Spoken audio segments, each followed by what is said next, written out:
Hello, welcome to the Rope Break podcast with me and Dan, discussing everything in the wrestling world. I think there's only one thing we need to discuss today.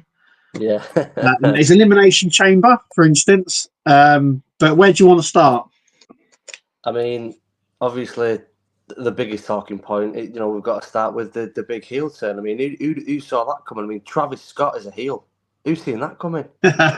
Yeah. Do you know, why was he even there? I don't get that at all. No. It was so, like, what happened and everything, his part was just so awkward. Yeah, it'd have been so much better if he wasn't there. It just didn't make any sense. But, like, why is he a part of that moment? Like, yeah, and why was he... I don't really know what he was doing. He sort of leant against the rope the whole time and then sort of slapped Cody for... do you know what? It was just weird. Him being there just made it weird.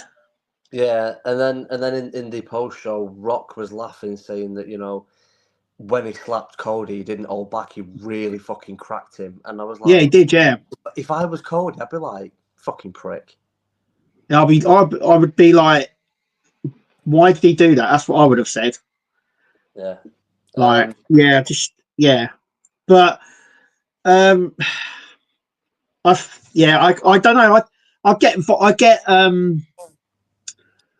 get Stone Cold vibes from this.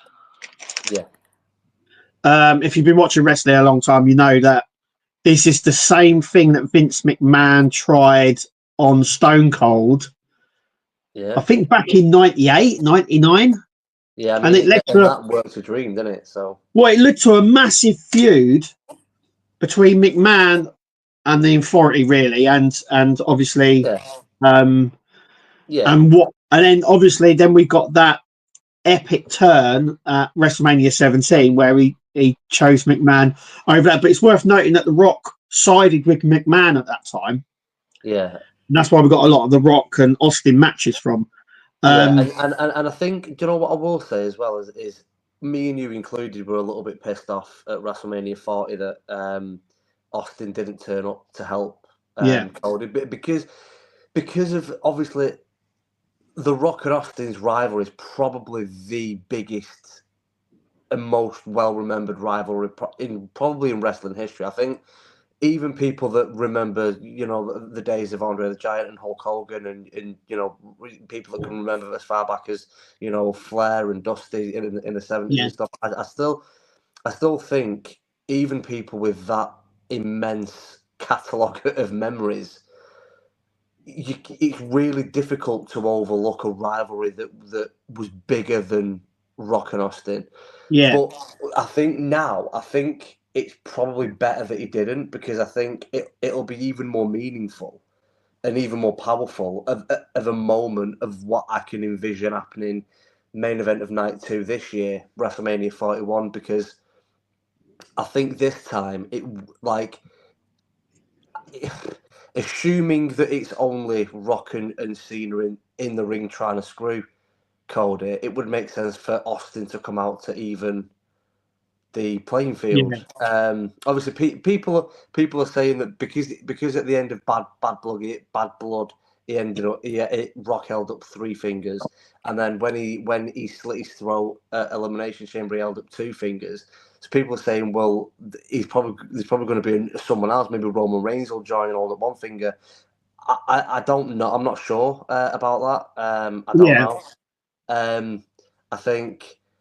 I mean, to be honest, I think him doing the 3 like that at the end of Bad Blood, which was 4 months ago, was him basically signalling then that he was basically dropping us a little hint of Cena's turn. Because, I mean, why did he do the 3 like that when that's obviously what Cena does? Yeah. It's going to be so interesting where this goes. I mean, we have the next PLE is WrestleMania. Yeah. The stuff is gearing up for WrestleMania now. But yeah, I mean, even Cena himself has said that he wanted to turn heel before. Yeah. But Vince McMahon was dead against it. Against it. So I don't know why they've decided. I don't think this is going to be forever, because I wouldn't have thought they would want his last match. Yeah, for him to be a heel, right? No. It's towards the end of the year, he'll end up flipping back to being a babyface. Yeah. I think Cena's wanted this for 20 years and has never been allowed to be. It's like when people were saying, like Bex, my message was asking me, do you think that there's a chance that Cody accepts Rock's offer? I said, well, no, but at the same time, even if Cody wants to, because I would have been surprised if Cody's like, look, let me be the American Nightmare properly. Let me bring back that heel character. I think it'd have had more fun. I think it might have added something different and special to his title reign. Unfortunately, I think Cody's become a victim of his own success the same way that Cena did. I think he's that so blatantly obvious that he's the face of the company. He's the number one babyface. That is the position he's in now. I don't think any member of the hierarchy within WWE would let Cody turn heel, even if he wanted to, because he brings too much to the company as a babyface. Yeah, it's. I don't know. I suppose there's scenarios I think could happen at WrestleMania where maybe all this was a play by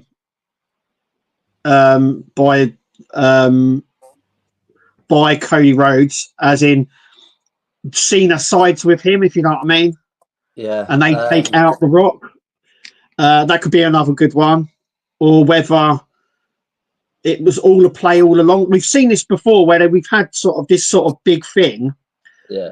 And then at the end, it sort of plays differently, if you know what I mean. It was maybe this is Cody getting one up on Cena or something like that.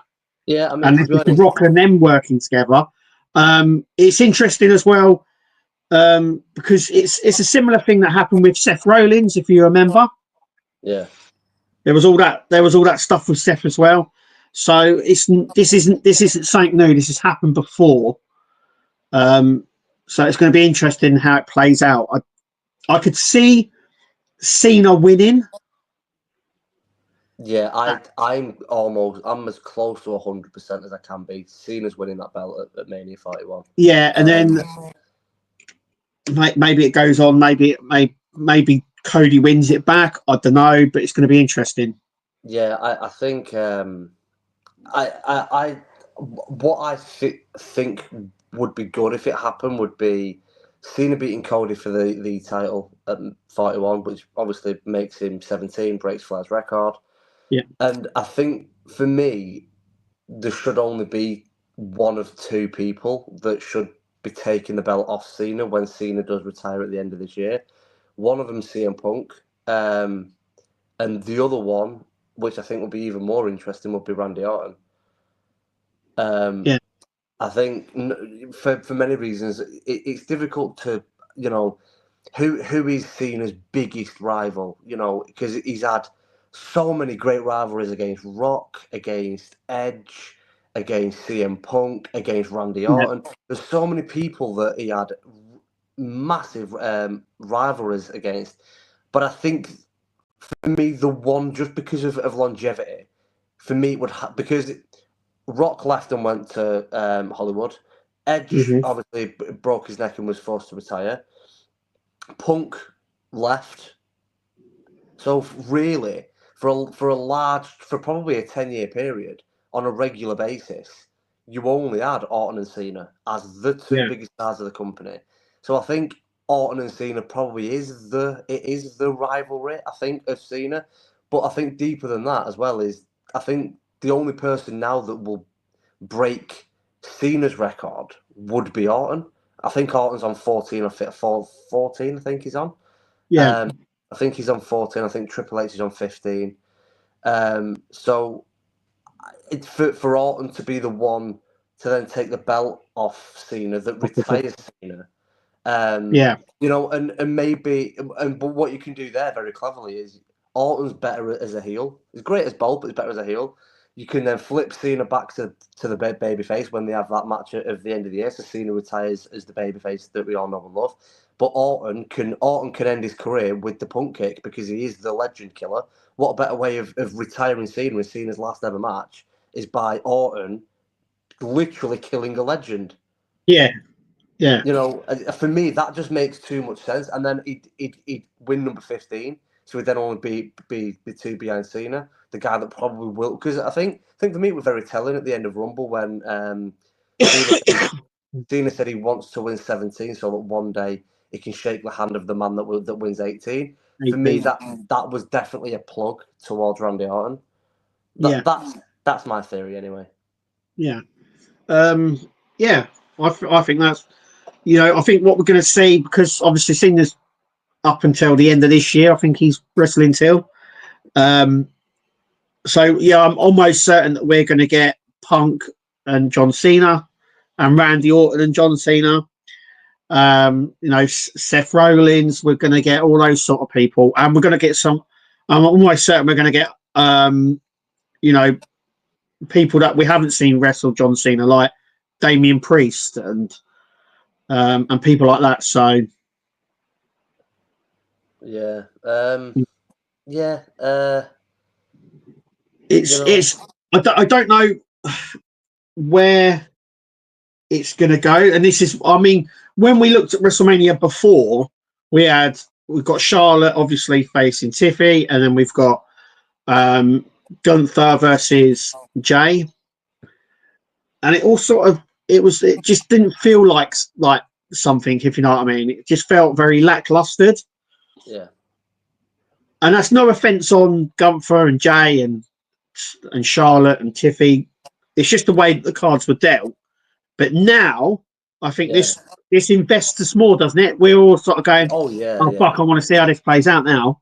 Yeah, and I think people that are getting pissed off and saying fucking Cena's, in the press conference, Rock said that he arrived in Canada that morning from shooting somewhere in Europe, some Eastern European country, and then he's flying out to continue filming in Africa. And people are going, that's to the what's the point in this, blah blah blah. But when you look at the confirmed number of dates that WWE confirmed that he's going to make, we basically know for a fact that after this film is finished, he's basically going to be there every single week.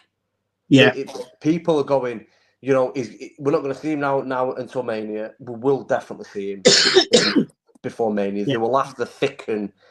You couldn't just not see him now until the main event of Mania. We're gonna have something else is gonna have to happen.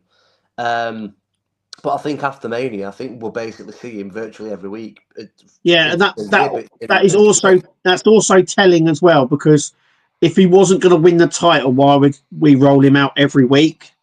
Exactly, that's a telling point that tells you that they're going to slap the title on him and he's going to appear every week. Well, he signed on. He's confirmed for 36 different televised appearances. So far, he's only had 3. So he's got 33 left. Now, if you do the math of how many weeks is left after the end of April, you're talking virtually every week would be required for him to fill those 33. So I think that's another telling that he's definitely winning the title, like you just said. But I think the question that I've got for you, because I've been non-stop thinking about it for the last 24 hours, and really take some time and think about it, because it's a difficult question. That the ending of Elimination Chamber Saturday night, is that the greatest turn in history? Is it the best? No. You answered that very quickly. Nothing beats. Right, if you watched wrestling like I did, especially in the late 90s, in the early 2000s, and you saw the rise of Stone Cold, right?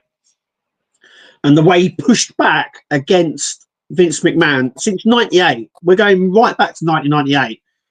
And the way that they had a feud for fucking year. Like it didn't conclude until 2001.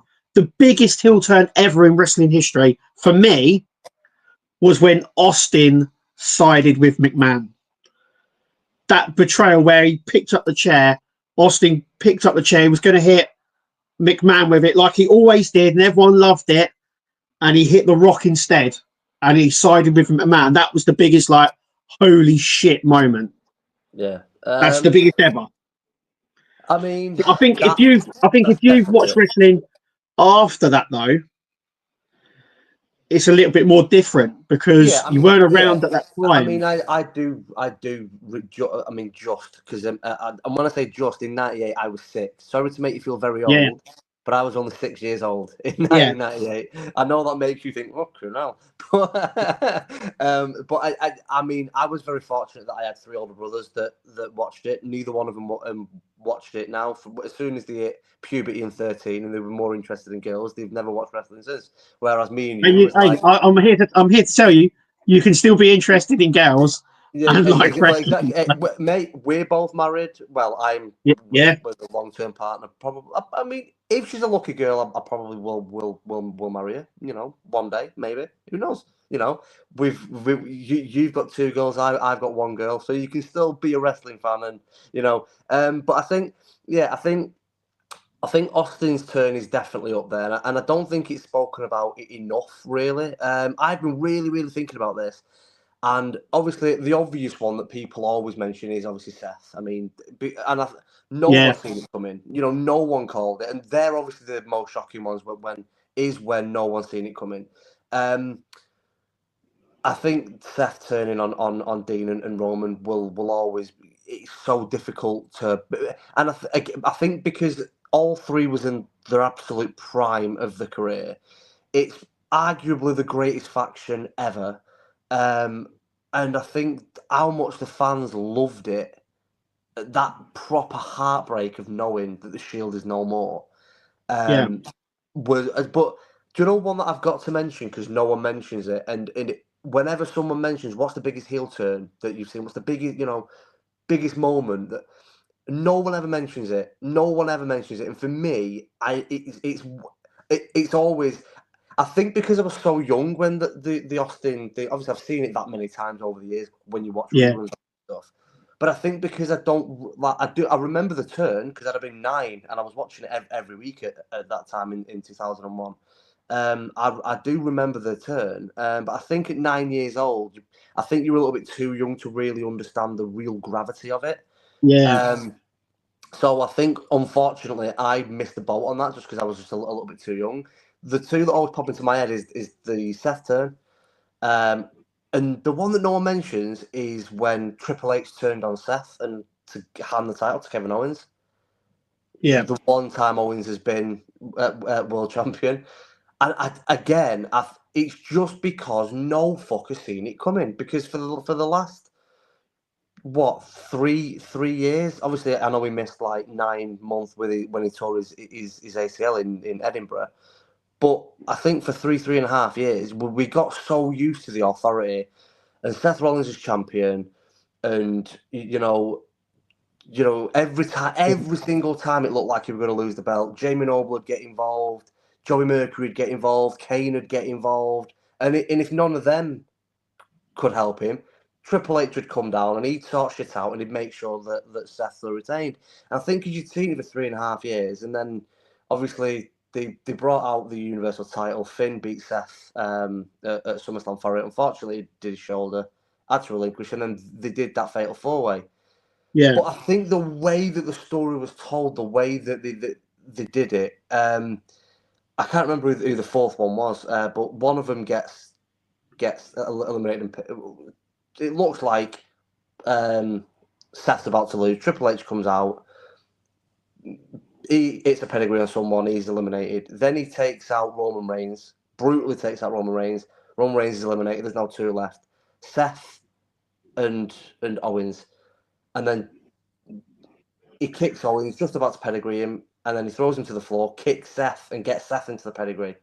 And that moment of when he kicks Seth and gets in the pedigree, and then he looks at Owens and just nods, and then it's the pedigree, and as if to go, there you go, Kev, you go and win your first world title. I don't think I spoke for about 10 minutes after that. I couldn't process what had happened. And I don't think that moment's ever really spoken about, as a shocking, massive heel turn, but it as a moment, like, oh my God. So I think they're up there. I think it's different.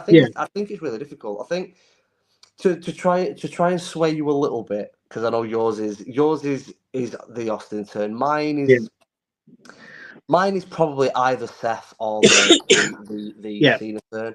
And to try and kind of sway you a little bit into, at least maybe going, maybe, is John Cena has been a babyface for 20 years. He's been wanting to turn babyface for probably 15 years, at least 10 years.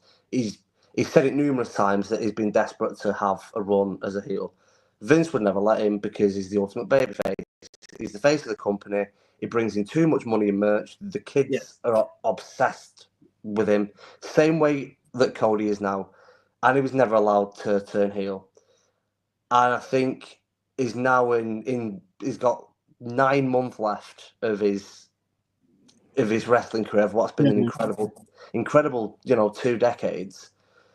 And I think what he's given to the industry, what he's given to wrestling, how long that he's been at the top, he's basically had the wrestling industry by the bollocks and said, I am the guy for 2 decades. And there aren't many that you can say have done that. Yeah. So I think because of what he's achieved and how many, in the fact that this is the guy that he's always the guy that stood up against, like you were saying with Austin, but the thing with Austin and Vince was Austin was the guy that was standing up against the machine, and he's fighting on behalf of the people against the authority, against the system, which was Vince McMahon. That rivalry, yes, okay, it lasted 3 years, which was a long time, but I think if you look at Cena, 3 years for Austin. For 20 years, John Cena's been the guy that has never sold his soul, that has never, turned his back on the fans. Yeah. He's always stood up against the evil. He's always been the good guy, and we could sit in now and probably name 30 different instances where he had the opportunity to turn heel, and he hasn't done. He's always been the one that said, no, I'm doing the right thing. So I think if you've watched his entire career like me and you have, and 20 years of this guy never folding, never turning, always being a good guy, and always being the good guy in whatever storyline that he's in. For me, I think you can make the argument that because of everything we've seen over a 20-year period, him turning and siding, and not only him turning heel, he's siding with The Rock, who's one of his biggest ever rivals. I think there were so many different facets to it that I think it is. You can actually make the argument that it could be the biggest heel turn ever. Yeah. Just because of how long that it's gone on for. Yeah, I think it was well overdue. And I know what, like you were saying, no one saw it coming. No one. No. I mean, and it did seem strange that they put it on after the Elimination Chamber as well. So the only kind of sniff, and I'll be honest, it was Bex that said it first, but I was already thinking it myself. The cogs were already turning in my head. Cody came out, and I thought, oh well, Cody's just coming out because it's going to be Cody versus Cena now at Mania, so they're just going to shake hands and best man win, blah blah blah. But then I thought, well, hang on, like there's only like 15 minutes left. We know that Rock wants an answer to, are you going to give me your soul? So I was like, oh well, I was thinking Rock's going to come out now, so they're going to do that segment now, but Cena's in the ring. Why Cena? Why Cena still going to be? Is Cena going to go? And then Bex went, why Cena there? What do you think Cena's going to turn heel? And I went, well, funnily enough, I've just been thinking, if and then as soon as Rock and Cody started talking, and Cena was still there, and Travis Scott in the background, which was just annoying. But the fact that Cena was still there, I thought, why? Why is he there? Yeah. Only one of two things can happen now at this point. Cody says yes and turns heel, and Rock and Cody turn on Cena. Or Cody says, hey, Rock, go fuck yourself. And then Cena turned, yeah. And obviously it was Cena that turned. I just think no one's seen it coming. Absolutely not. I think most people have watched so many over the last 24 hours. I've watched so many reaction videos on Twitter, Instagram, people that have and it's the same moment. It's when he hugs Cody and the camera goes on Cena's face and his face turns as he's looking at Rock. That's the first inkling where people go, "Whoa, fucking hang on a minute! Why is Cena looking at him?" And then obviously he kicks him in the bollocks. But that's the first whiff, really. And when you watch it live, even the crowd, it's even because obviously they can see what's happening on the camera on the big screen. So the fans that are sat further away, that are watching what's happening on the screen, they can see that Cena's face has turned, and you can hear that rumbling start. Oh, wang on! Why is Cena looking at him like that? I think because if you can find one person who, before Elimination Chamber started, said that Cena was turning heel, I'm very, very surprised. Yeah. It's the second time now as well. The Rock has beat him with a belt just before WrestleMania. So that's an interesting thing. Maybe that's what that 2 meant. As in, I've done that twice, you now. Yeah, maybe. Well, I don't know. This is going to be twice now. That's a good point. But if you rewatch the clip from when he beat the piss out of him with the belt in the parking lot last year, the picture on the truck is Cena doing that. Yeah. And people are now going, is that what that meant a year ago? No, I personally, I think that was just a spoiler that Cena was going to turn up at Mania to help. Well, not only that, they did a poster, didn't they, with Cena, The Rock, and Travis, and it was like they were fucking telling us right at the start in the poster for a pay-per-view. I think, unfortunately, people that are saying that this was the plan 12 months ago, I think Rock and Triple H both said in the press conference that, this has been in the pipelines now for a few months. So I don't think it goes. I don't think the plan going into Mania last year was for Cena to turn heel. I think that's something I think that's something that's happened within the last 3 months. I don't think it was the. I don't know. It's really strange because they say this. This was a plan 6 months ago, and I'm kind of thinking, was it? I don't know if it really was because it doesn't seem like something that you would plan that long ahead, if you know what I mean. Yeah, I mean, another thing that I do have to mention, obviously I'm wearing its top because, justice for Cody. One thing I do want to say is, did you watch the press conference after? I saw the scene a bit where he took the mic off and he just went and dropped it and walked out. I was like, okay, well, I don't know what that was all about, but yeah. I mean, it's a mic drop moment, isn't it? What he's just done is a mic drop moment. So he's literally dropping the mic off. I think what I do have to say is Triple H says something in the press conference that I thought, fucking hell, that's like you ain't getting a better compliment than that.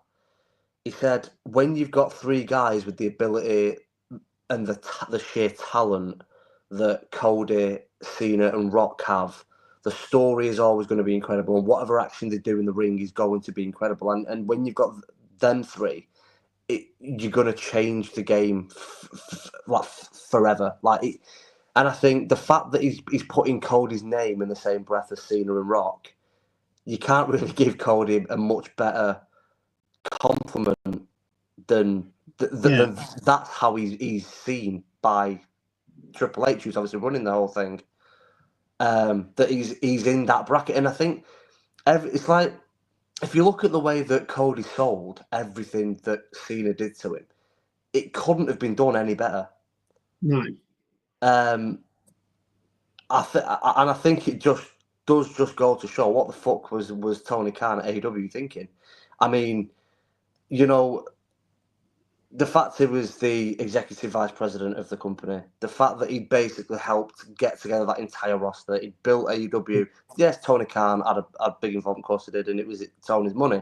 But I think it's him that built that roster from the very, very early days. It was Cody making the phone calls, getting people, that were either on the indie scene or that was unsigned.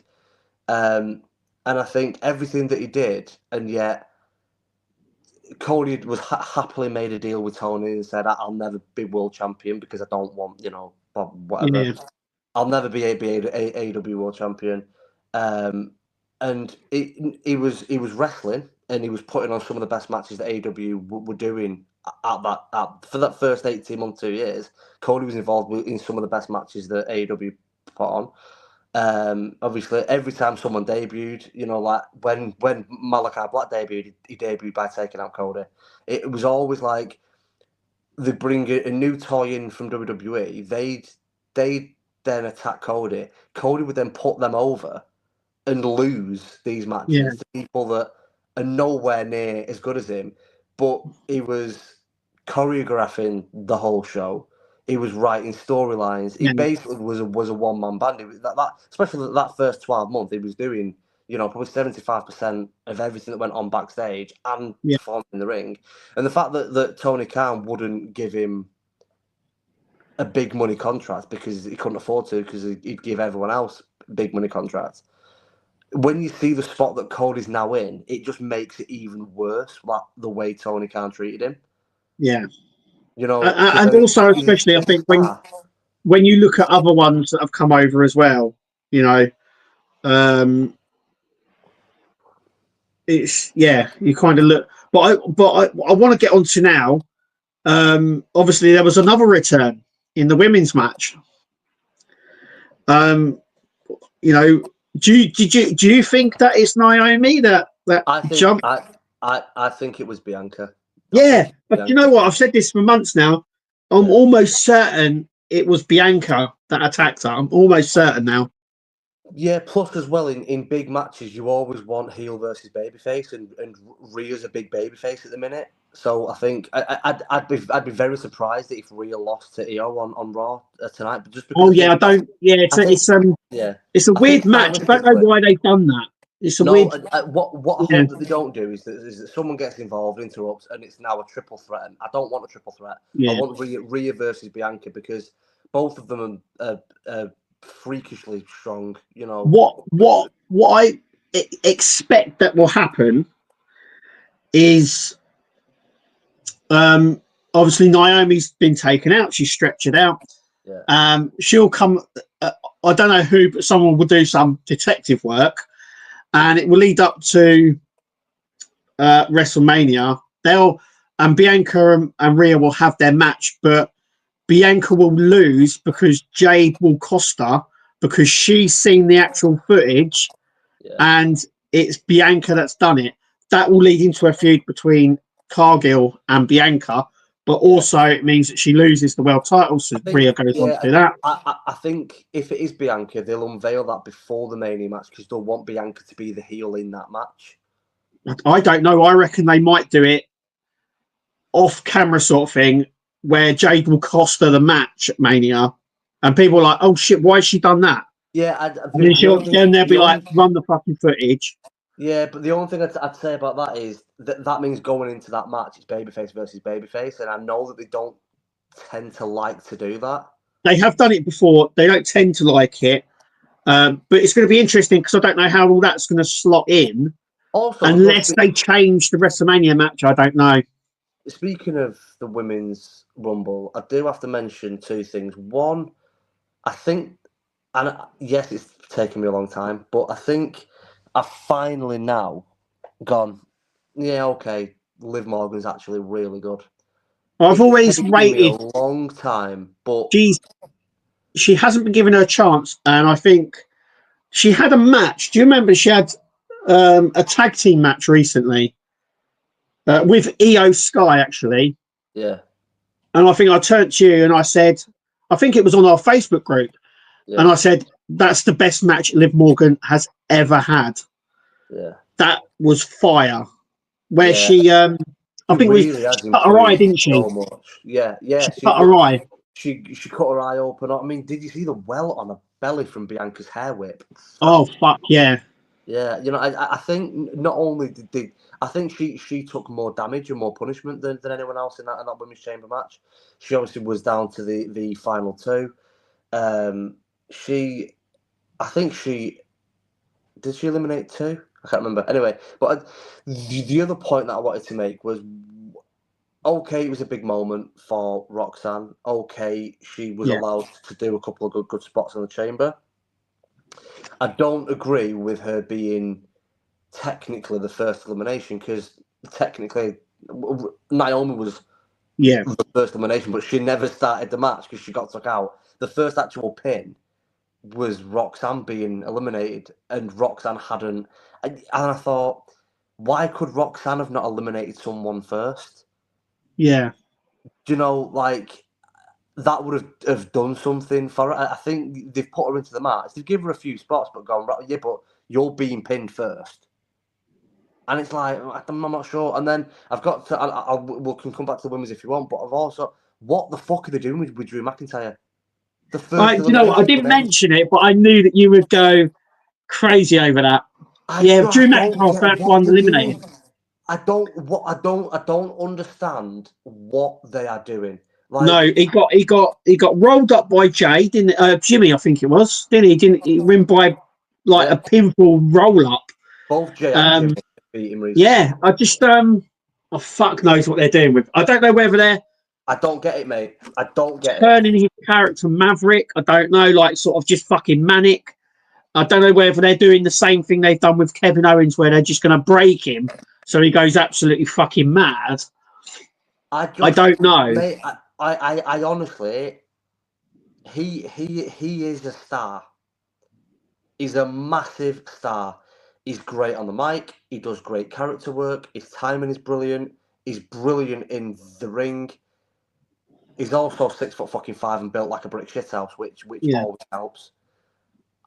I don't understand why he keeps consistently getting buried and shit on. Well, it's the same with Sheamus. Yeah. It's the same with Sheamus. You know, how many times do we say he had 2 intercontinental matches, only belt he's won, and he fucking gets shit on both times? And it's like, really? He's been with the company how long? I think he deserves a little bit of, like, you know what I mean? Yeah, but the only thing I say about Sheamus, at least Sheamus has won everything else. Like Sheamus has had a better career than what Drew has. Now, obviously, Drew was gone for a long time. Obviously, he got fired and he came back. But I just think if you think what Drew McIntyre has done over the last 12 months, that he basically single-handedly built that rivalry between him and Punk, because Punk was injured. Yeah. Punk wasn't there much because he was injured. He was recovering from a torn tricep. So I think he basically every week on TV and on social media built the best storyline and the best rivalry that we've seen since the Roman Cody storyline at Mania last year. The best rivalry storyline, apart from that, has been Punk and Drew. And Drew did all of the legwork on that and keeping that storyline going and fresh and interesting. And where's his payoff? Like, and he's obviously he's re-signed a big contract with the company like less than a year ago. Rock has said a couple of times that he sees Drew as a massive star and he's such a massive asset to the company that he's re-signed, and that, you know, him and Triple H personally told Drew how highly regarded he is in the company. And well, why do you keep shitting all over him then? Why do you have him lose every single fucking match? It's going to pay off. I think I'm almost certain he will be world heavyweight champion at some point again. But yeah, I just don't know where they're taking him with this. And there was a load of stuff, obviously, in the Elimination Chamber that is gonna, like, on the paper on the PLE, that's going to lead into WrestleMania. You could see it. So we're definitely getting Kevin Owens versus Randy Orton at WrestleMania. That's almost certain. Yeah. We're also going to be getting CM Punk versus Seth Rollins. I reckon that's already locked in for WrestleMania. Yeah. Yeah. Which could main event night one. Do you think? I think it could, yeah, because I think they're both there every single week, right? And I think what the story that they can tell, and the fact that we know that in real life these two genuinely don't like each other. So I think it's very, very easy from a story standpoint that we know that these two genuinely don't like each other. So when they are in the ring on the mic having promo battles and they're slagging each other off, there's a bit of needle there, and you as a fan can feel that these two really fucking don't like each other. And I think that always makes the storyline, I mean, even better. I mean, look, they both might be pulling the wool out over everyone's eyes, because for fucking 10 years, everyone thought that Undertaker and Brock Lesnar hated each other and had real life beef. And then when Undertaker retired, it was like, oh well, actually, Brock's been one of my closest friends, and we've always been really close. And it was like, fucking hell. So obviously there is a bit of that, but I just think if you look at every other big match, I think if you Randy versus KO will be amazing. I just don't think it will. That to me doesn't scream main event when there's other things that is going on. Look, the main event of night 2 is Cody Cena, so let's just forget that. Night 1, I think, really is up for grabs, because I think I don't think Charlotte Tiffy should be anywhere near the main event. That for me, unfortunately, would be a mid-card match. I don't think you open or finish it either of the nights with that match. I think Rhea and Bianca done right could potentially have a shout for being main event of night 1. Apart from that, you've only really got Gunther and Jay. But is Gunther and Jay's storyline? Me personally, I would open night 1 with that. I would open night 1. That would be the first match. Would be Gunther and Jay. That's what I'd do. Start WrestleMania weekend off on a high. You have Jay beat Gunther. It's clear that Jay's winning it, and that is the only reason they're doing. The only reason I'd say that is how they're building it, because he came out last week. I think he's come out last couple of weeks actually and said, "Oh, I hear all these people saying shouldn't be in the main event." People are saying that I will always get beaten by him. That Gunther will always beat me because he's the bigger guy, and it's like, we're doing that. We're doing this. Oh, I can't beat him. And then you get over on him on the big night. Yeah, exactly. I just really, honestly, seriously, do you think Jay versus Gunther, A, as a wrestling match, and B, as a storyline, is as good as Seth versus Punk? No. So Seth I don't know, because it just hasn't been. The story hasn't been there, has it? It's just like for me, not only are they both incredible wrestlers, so you know them. I mean, obviously we've just seen it at the opening night of Raw on Netflix, but if they get the main event spot of Mania, imagine how good that match would be. If them two know that they're main eventing, it's Punk's fucking finally, he's got his main event, right? Yeah. And ironically, he's only got it because of the guy that he can't stand. That would But I just think not only can you rely on that match being an absolute banger, as a storyline, taking Rock, Cena, Cody out of it, because that's night 2. What else for night 1 is as meaningful, is going to grab the fans' attention, is going to be as good of a match? Think about what we're going to see between now and Mania. Obviously, Seth has just cost Punk. Punk his main event of Mania by, obviously, he stomps him and then Cena choked him out. Yeah. So for me, that rivalry between now and Mania. They're going to be attacking each other every week. The promo battles, they're going to be slagging each other off. Like this is. I imagine on Raw tonight, it's going to be Punk backstage going, "Where the fuck is Seth? Where the fuck is Seth?" We've got this is what's advertised for tonight. We've got Rhea Ripley versus Io Sky. We've got Lara Valkyrie versus Ivy Nile for the Women's Intercontinental Championship. We've got the War Raiders versus American Made for the world title. Gunther's due to appear. CM Punk, Bianca Belair, and Seth Rollins. I would be surprised if there's not a backstage bit where Punk's backstage just fucking raving lunatic going, "Where the fuck's Seth? Where is Seth? I need to get to him now." I think in terms of storyline, of rivalry, of something that the fans are going to be really like on the edge of the seat, can't wait to see it, and the quality of the wrestling match, I don't see how that doesn't main event night one. Yeah, I reckon that Punk does his old sit down in the middle of the ring and goes off on one about Seth. But they're both due to appear tonight, so what if there is something to the whole, you know, he held 3 fingers up at Bad Blood, he held 2 fingers up at Elimination Chamber. Is he going to all one up when someone else joins and there's going to be 3 of them? Could it be CM Punk? Look, we know Heyman owes him a favour, so what's that going to be? Yeah, because a lot of people said, "Hang on, Heyman owes him a favour. What's that going to be? You know, what is that?" Originally, before I watched Elimination Chamber, I was thinking about what could happen. And I said to Bex, I said, imagine if Cena beats Punk in the Chamber, which obviously he did. I said, and now it's Cena versus Cody for the title at Mania, which it now is. But obviously this was before Cena's heel turn. And I said, what if Punk uses his favour with Heyman to instill himself into the main event of that match?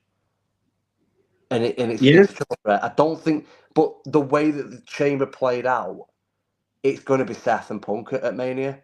So I think, you know, that was an option that went through my head. So now the question is, what favour will Punk ask of Heyman? Well, I reckon it might still be against Cena if he wins the title at WrestleMania. Yeah. Their first match after that, which I think is Backlash, will be CM Punk versus John Cena. Yeah. For the title, maybe. Unless Punk asks for something else, another favour. But what I want to know is, where does Roman Reigns fit into all of this? That's a very good question. Because we're talking about, CM Punk and Roman Reigns. CM Punk and Seth Rollins and Drew Like, we've forgotten about the guy that headlined, 2, 3, 4 WrestleManias, fucking held the title for one. Where the hell is he? Where does he appear at WrestleMania? Yeah, I don't know. And the bloodline in total. I mean, what's happened with Solo and the only thing that I can think of is that Roman joins Cena and Rock. It's the only thing I can think of. But Roman's a massive babyface at the minute, and it's taken him fucking 15 years to get to this point where he's now a massive babyface. Because I mean, he wanted to be a babyface, Vince wanted him to be a babyface, and the fans hated him. So obviously he turned heel. But now he's come back as this massive babyface. I'm not sure if he'd want to align himself with Cena and Rock, because I think he's probably thinking, fucking hell, it's taken me 15 years to actually get these fans to like me. And now I'm massively over. I'm a massive babyface, which is everything that he's wanted. So I can't see him turning heel. Where does he fit in? I don't know where he slots into WrestleMania, even to the point of going, who does he even face? That's what I'm saying. No, that's what I'm saying. Unless he sides with Rock and Cena and he gets involved in that match, I'm struggling to, like, where, what, how? Like, I don't, nothing's happened. Like, from him beating Solo and him getting the Ula Fala back, I think it's definitely leading to Solo versus Jacob Fatu at Mania. Yeah. So, again, that's another possibility of what you could get Roman in, that it now doesn't. It feels like everything else, it feels like Mania is virtually made. and there's nothing for Roman. Yeah, the only other thing is, I think they do a Bloodline rules match, right? And they do what they did before, where the lights go out and then other people start appearing. You know, like Austin, and then like someone else. And I mean, they've always wanted The Rock versus Roman Reigns, haven't they? They've always wanted that. I'm wondering whether they set up something to make that happen at WrestleMania this year. I don't know. I mean, maybe Cena doesn't beat Cody for the title, or even if he does, at the end of that match, he could either cost Cena the title. Roman could come out and cost Cena the title and take sides with Cody, or after the match is finished and Cena's beat him, Cena and Rock could be beating the piss out of Cody after the match, and Roman could come out to help Cody there, and that could lead to a feud. But I think that, to me, feels all too soon, because I think they're gonna want to do Rock versus Roman at Mania. That's not going to be this year. Right. That has to be next year. Right. Do you know what I mean? Yeah. It's going to be. I just don't know. Like you're saying, I just don't know where Roman sits into all of this. I don't think Roman fits into this year's Mania at all. Also, as well, just before we go, I wanted to discuss the unsanctioned match. We have mentioned it a little bit with Kevin Owens and Sammy. Yeah. How do you think that went down? Sorry, just a little shout out to the other match that we haven't mentioned, which was obviously the women's tag match. Yes, okay, it wasn't great, but Nia, Candice, Tiffy, and Trish. You look, Trish at the end of this year is 50. So I think what she's still doing as a 50-year-old woman. Yeah. She does deserve a little bit of a mention. And I think it was a nice moment for her in her home country, having a pay-per-view match. Yeah. And you can see, that it's student and master kind of teaming up. And I think Tiffy will learn an awful lot off Trish. So yeah, I just wanted to give that a mention. But I mean, yeah, it was just a bit of a. Depending on what happened at the Elimination Chamber, it was just a bit of a weird match to put on, if you know what I mean. I think it was just to get Trish have a pay-per-view match in Canada. I mean, because you've had, obviously tonight you've got Rhea versus Io Sky. Why not have had that on the match? Or even the War Raiders with the world title tag team title match. It just seems a bit strange that they randomly put a match that they could have had on a SmackDown. It's just because Trish was Canada. Yeah. Trish is Canadian, and they wanted her to have a pay-per-view match in Canada. Yeah. I think that's really, it should have been Rhea and Io, really. By the way, I hope American Made beat War Raiders tonight. I don't think they will. I hope that they do, because I think they are an incredible tag team that are being massively underused. Massively underutilized. They are, the pair of them are fucking incredible. But that Julius, he's a freak. They're both incredible, but Julius is one hell of a talent. They need to be used more. Yeah, definitely. So it's a bit like I would say that they need to start using more like the Street Profits. I know they've started to, but they were fucking incredible. When they had their tag team title run, and before the pandemic and during the pandemic, actually, they had this fucking huge run, and they were massively popular. Then they went on a heel turn and sort of lost the momentum, really. But now they're back as proper heels now. Yeah. And Montez Ford is married to Bianca Belair. So I think both of them might be playing heels soon. But yeah, I think, before we go, because we'll probably wrap up in about 5 minutes, but yeah, I think Owens and Zayn, Beck showed me a video on TikTok of this guy saying, "These are my opinions, what do you agree with, blah, blah, blah." And he was just naming different things, blah, blah, blah. And the last thing that he said made me want to reach through the screen and strangle him. Yeah, right. Brain dead. So he said, and I quote, Sami Zayn and Kevin Owens are nothing more than mid-carders. Right, okay. Well, he's wrong on so many different levels, but fuck me. How can you not tell that? You can't say that because I don't get it. That match was one of the best matches I've seen in a long time.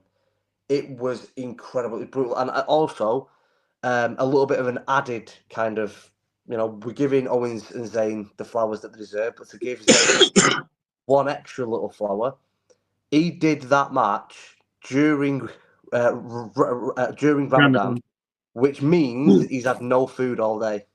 Yeah. And he's like eating even more incredible effort. But I think, look, whenever them two are together, whether they're friends, whether they're enemies, it's always great TV. They're both amazing. I think Sami Zayn is criminally underrated. I don't think Sami Zayn is as good as Owens, personally. I think Zayn's probably more of a technician in the ring. I think his in-ring IQ's probably maybe slightly higher than Owens, just in terms of knowing different styles and knowing spots, and he's kind of flawless, really.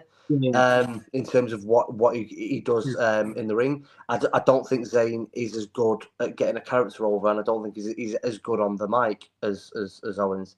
But I think Zayn is still criminally underrated, and he's definitely not a mid-carder. I mean, him and Owens were main evented night one of Mania 2 years ago when they won the tag titles. Right. So they've main evented Mania together as babyfaces and won tag team titles. And, the thing Sami was doing as a heel in the Bloodline where, no one will forget the line where he says to Roman, leave Jay alone, he's just not feeling very used.